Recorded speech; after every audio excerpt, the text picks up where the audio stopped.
নমস্কার সকলকে, আশা করছি সবাই ভালো আছেন। আজ 10 জুন 2025।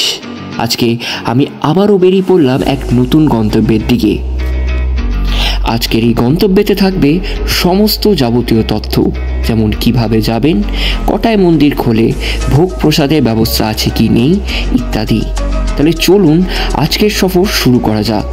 তবে আজকের সফর শুরু করব আপনাদের প্রথম প্রশ্ন দিয়ে, অর্থাৎ কালীঘাট মন্দিরে পৌঁছাবেন কি করে। সরাসরি আসতে চাইলে আপনারা শিয়ালদা স্প্ল্যানেড বা হাওড়ার থেকে চাইলে কিন্তু আপনারা বাসে করে ডিরেক্ট একদম মন্দিরের সামনে চলে যেতে পারেন। কিন্তু তাছাড়া যারা আপনারা ভাবছেন যে ট্রেনে আসবো, ট্রেনে কিন্তু এখানে কোনো কালীঘাট স্টেশন নেই। তাই রেলওয়ে স্টেশন কাছাকাছি রয়েছে হচ্ছে নিউ আলিপুর স্টেশন, সেখান থেকে নেমে আপনাকে ট্যাক্সি বা অটো করে কিন্তু আপনারা মন্দিরে পৌঁছাতে পারেন। তবে সব থেকে সহজ উপায় হলো ভায়া মেট্রো আসা। মেট্রো করে আসলে সরাসরি কিন্তু আপনারা কালীঘাট মেট্রো স্টেশনে নেমে যেতে পারবেন। তারপরে পথটা কিন্তু আমি আগে ভিডিওতে দেখিয়েছি। কালীঘাট মেট্রো স্টেশন থেকে নেমে 1 নম্বর গেট দিয়ে বেরিয়ে যান। দিয়ে ডান বা বাঁ দিক ধরে হাঁটলেই দেখতে পারবেন কিছুক্ষণ পরই নয়া নির্মিত স্কাইওয়াকটি দাঁড়িয়ে রয়েছে। এটা হচ্ছে এসপি মুখার্জি রোড। আর কিছুক্ষণ আমরা এখান থেকে মাত্র 2 থেকে 3 মিনিট লাগলো হাঁটলাম। আর এখানে দেখতে পাচ্ছেন escalator to skywalk Kali temple, মানে এইটা কিন্তু সেই নয়া নির্মিত স্কাইওয়াক, যেটা কিন্তু মোটামুটি 14 কি 15 তারিখ, 14ই বা 15 এপ্রিল কিন্তু স্থাপিত করা হয়েছে। মন্দিরের চূড়ার উপরে যে আপনারা 3টে কলস এবং একটা মন্দিরের চূড়ার উপরে যে এই স্কাইওয়াকটি একদমই মানে নতুন। আমি যদি ভুল না হয়ে থাকি সম্ভবত 14 বা 15 এপ্রিলে কিন্তু এটাকে আর কি এস্টাবলিশ করা হয়েছে। এই কারণে মানে খুবই পরিষ্কার, এই মুহূর্তে খুবই পরিষ্কার।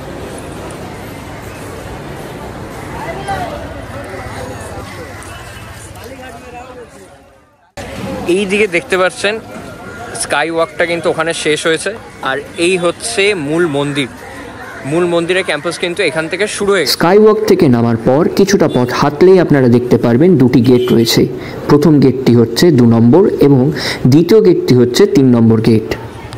ঠিক 2 নম্বর এবং 3 নম্বর গেটের অপোজিটে রয়েছে 4 এবং 5 নম্বর গেট, এবং আরেকটু ডান সাইড দিয়ে গেলেই দেখতে পারবেন 1 নম্বর গেট।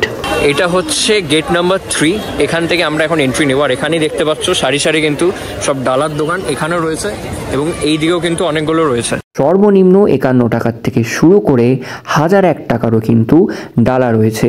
তবে ফুল এবং আলতা সিঁদুর কিন্তু আপনাকে আলাদা করে নিতে হবে।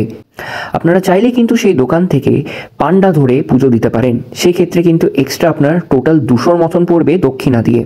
তাতে আপনাকে লাইনে দাঁড়াতে হবে না, সরাসরিভাবে ভালোভাবে পুজো হয়ে যায়। 51 শক্তিপীঠের মধ্যে অন্যতম শক্তিপীঠ হল মহাতীর্থ কালীঘাট। জনশ্রুতি অনুযায়ী বহুকাল আগে আদিগঙ্গার পাশে আত্মারাম ব্রহ্মচার্যী নামক এক ব্রাহ্মণ বাস করতেন। হঠাৎ তিনি একদিন আদিগঙ্গার তীরে এক অলৌকিক আলোর দর্শন করেন। আলোর উচ্চ সন্ধানে তিনি মা কালীর মুখ ও পাথর খুঁজে পান। দেবীর স্বপ্নাদেশে তিনি জানতে পারেন সেই পাথরটি দেবী সতীর অঙ্গগুলির মধ্যে অন্যতম। তারপর থেকেই আত্মারাম দেবীর পুজো অর্চনা এই স্থানেই শুরু করেন। আস্তে আস্তে শক্তিপীঠের মাহাত্ম্য ছড়িয়ে পড়ে এবং করে ওঠে মহাতীর্থ মহাকালীঘাট। এই মন্দিরে কিন্তু ভোগ প্রসাদের ব্যবস্থা রয়েছে। আপনারা এখানে যদি ভোগ গ্রহণ করতে চান তাহলে কিন্তু 2টোর থেকে এখানে ভোগ ডিস্ট্রিবিউট করা হয়, সেখানে আপনাদেরকে লাইন দিতে হবে।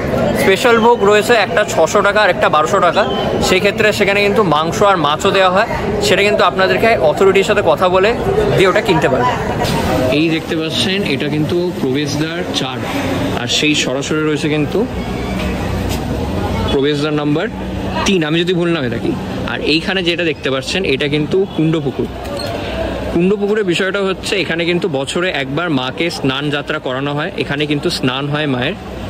কালকেই আমাবস্যা লেগেছে, তো কালকে মানে বছরে একবারই করানো হয় মাকে কিন্তু স্নান, আর এই কুণ্ডপুকুরেই করানো হয়। তো মানে কালকে আমাবস্যা, তো কালকে কিন্তু মাকে এই কুণ্ডপুকুরে কিন্তু স্নান করানো হবে। আর এই যে দূরে দূরে দেখতে পাচ্ছেন সব দেয়ালের মধ্যে কিন্তু সব টেরাকোটার সুন্দর কাজ করা রয়েছে।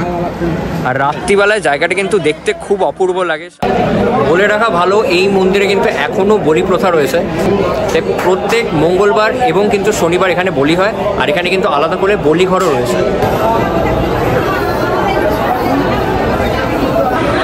এই হচ্ছে মূল মন্দির, আর এই দিকে রয়েছে হচ্ছে নাটঘর।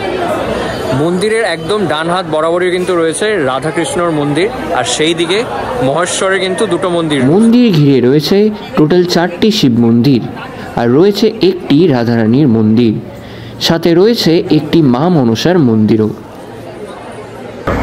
এই মন্দির কিন্তু সপ্তাহে প্রত্যেক দিন খোলা থাকে, তবে কিন্তু ভোর 4টের সময় খোলে। ভোর 4টের সময় খুললেও কিন্তু ভোর 4টের থেকে কিন্তু আপনারা পুজো দিতে পারবেন না। ভোর 4টের সময় পুজো দিতে গেলে আপনাদেরকে কিন্তু ভিআইপি লাইনে পুজো দিতে হবে। তো যারা পুজো দিতে চাইছেন তাহলে কিন্তু সেই ক্ষেত্রে 6টার থেকে কিন্তু লাইন শুরু হয়েছে পুজোর। মন্দির বন্ধ হয় ঠিক কিন্তু 1টার সময়, 1টার থেকে 4টে, মানে বিকেল 4টে অবধি কিন্তু বন্ধ থাকে, আবার বিকেল 4টের থেকে খোলা হয়, রাত 9টা অবধি খোলা থাকে। মন্দিরের চূড়াতে দেখলে আপনারা লক্ষ্য করতে পারবেন চূড়াতে রয়েছে 3টি কলস এবং একটি ত্রিশূল, তার সাথে রয়েছে একটি পতাকা, যেটা কিন্তু কিছু মাস আগেই মুকেশ আম্বানি এই কালীঘাটে দান করেছিলেন। আর সব থেকে আশ্চর্য জিনিস হচ্ছে এই টোটাল যে আপনারা চূড়াটা দেখালাম, এটা কিন্তু 51 কেজি সোনা দিয়ে তৈরি। আর এটা বেশি দিনের আগেকার কথা না, আম্বানি কিন্তু এটা প্রায় কিছু 10 কি 12 মাস আগে কিন্তু এটা কিন্তু এই মন্দিরে দান করেছে।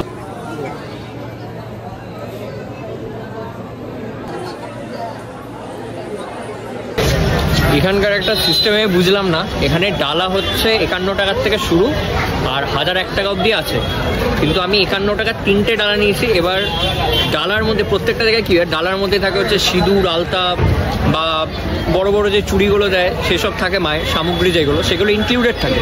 এইখানে সেগুলো আলাদা করে কিনতে হচ্ছে, আর সেগুলো তো আপনাকে নিতেই হবে।